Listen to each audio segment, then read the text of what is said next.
Hello friends, வணக்கம். இந்த வாழ்க்கையை எப்படி ஆரம்பிச்சேனே தெரியல மேடம். சொச்ச காலம் இன்னும் எப்படி போக போகுதுன்னு தெரியலை. இவ்வளோ காலம் ஓட்டிட்டேன், ஆனால் இவ்வளோ காலம் ஓடினது தெரியல. இன்னும் சொச்ச காலம் எப்படி போக போகுது, என்னவாக போகுதுன்னு தெரியல. நினச்சாலே பயமாக இருக்குது.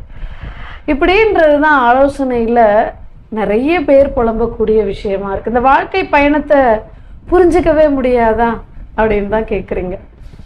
வாழ்க்கை பயணம் ஒரு நதியின் பயணம் போல புரியாத பயணம். இந்த வாழ்க்கை ஒரு புரியாத பயணம்.